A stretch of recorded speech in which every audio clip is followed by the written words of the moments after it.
धीरूभाई अंबानी एक fuel pump पर काम करते थे और दुनिया की सबसे बड़ी पेट्रोलियम कंपनीज में से एक के मालिक बन गए। क्या ये लॉजिक से संभव है? मतलब एक पेट्रोल पंप पे काम करने वाले एम्प्लॉई जिसकी सैलरी 500 से 600 रुपए हो, वो पेट्रोलियम कंपनीज तो छोड़िए, एक पेट्रोल पंप का मालिक बनकर दिखाए। 500 से 600 की सैलरी वाला आदमी छोटी सी इमरजेंसी आते ही लोन्स के बोझ में दब जाता है। कौन से लॉजिक से वो अमीर या सक्सेसफुल बनेगा? किसी हाल में वो पेट्रोल पंप खरीदने के लिए 2 से 3 करोड़ की जमीन, लाइसेंस और 10 प्रकार की नॉलेज ला ही नहीं सकता।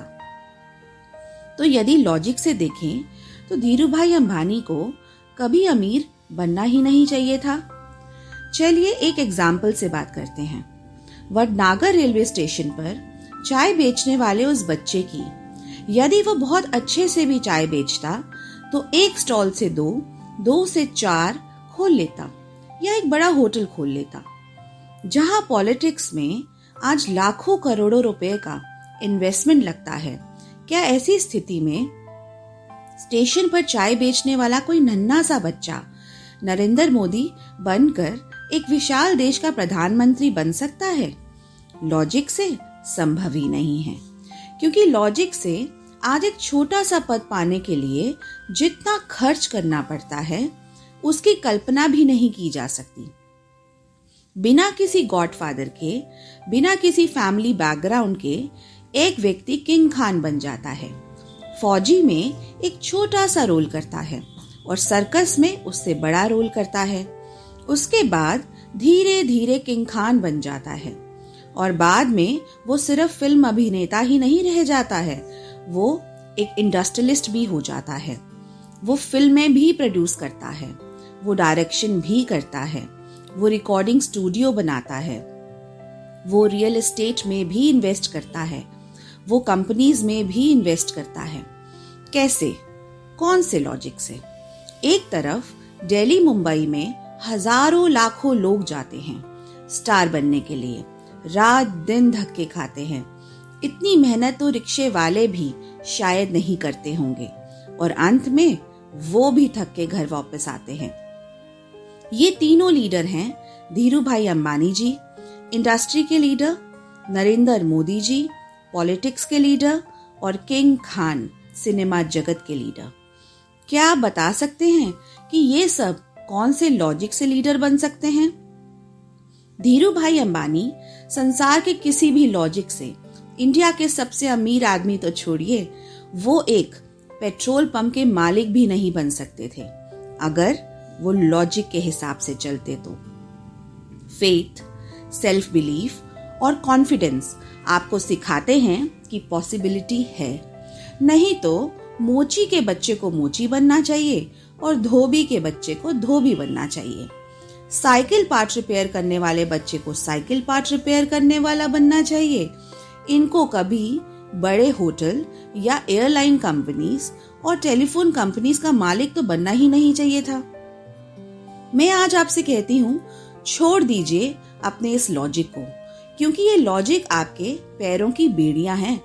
ये लॉजिक आपको सिखाता है मेरे पास एजुकेशन नहीं है, मेरे पास पैसा नहीं है, पैसा बनाने के लिए पैसा चाहिए, मैं छोटे शहर का हूँ, मैं स्मार्ट नहीं हूँ, मुझे टेक्नोलॉजी नहीं आती, मैं बड़े कॉलेज में नहीं गया हूँ, दुनिया में बहुत चैलेंजेस हैं, दुनिया में जीना बहुत मुश्किल है, हर काम मुश्किल है। और इसी की वजह से हम में से ज्यादातर लोग गरीबी में ही मरते हैं। लेकिन जो फेथ है ये आपको सिखाता है कि अंधेरे को पीछे छोड़ के लोग बड़े बनते हैं। ये फेथ आपको सिखाता है कोहरे में गाड़ी जब चलती है तो जितनी दूर तक दिखती है उतनी दूर तक गाड़ी चलाओ, फिर थोड़ी दूर दिखेगी फिर गाड़ी चलाओ, फिर थोड़ी दूर दिखेगी फिर गाड़ी चलाओ, रुको मत, बस चलते जाओ। 10 दरवाजे को धक्का मारोगे तो एक खुलेगा। हो सकता है आपको अपमान का भी सामना करना पड़े, आपकी ईगो को भी चोट पहुंचे, घंटों का कांटा आपके लिए बेमानी हो जाए, लेकिन फिर भी हिम्मत कभी मत हारना। किसी अंधेरे की इतनी औकात नहीं कि सूरज की एक रोशनी का सामना कर सके। दोस्तों, फेथ, सेल्फ बिलीफ और कॉन्फिडेंस को इंजन में लगाइए और पीछे के कोचेस में अपने लॉजिक को लगाइए। अरे लॉजिकल आदमी एम्प्लॉय के अलावा मालिक बनने का सोच ही नहीं रखता, जो दिन और रात नहीं देखता, जो अपना पसीना बहाता है, जो अपने सारे आराम भूल जाता है, क्योंकि एक दिन उसको कुछ बनना है, कुछ करना है। वो लोग जानते ही नहीं हैं कि लिमिटेशन क्या होती है। तो आज अपने सारे लॉजिक को पीछे छोड़ दीजिए, अपने आप पर भरोसा कीजिए। जो नहीं आता है उसको सीखने के लिए आगे बढ़िए।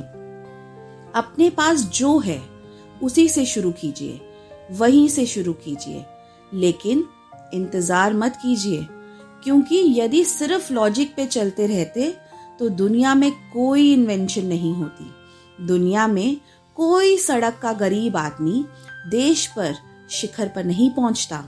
अपना फेथ बनाए रखिए, सेल्फ बिलीफ बनाए रखिए, कॉन्फिडेंस को बनाए रखिए और सबसे जरूरी बात, पैशनेट रहिए। Love you all.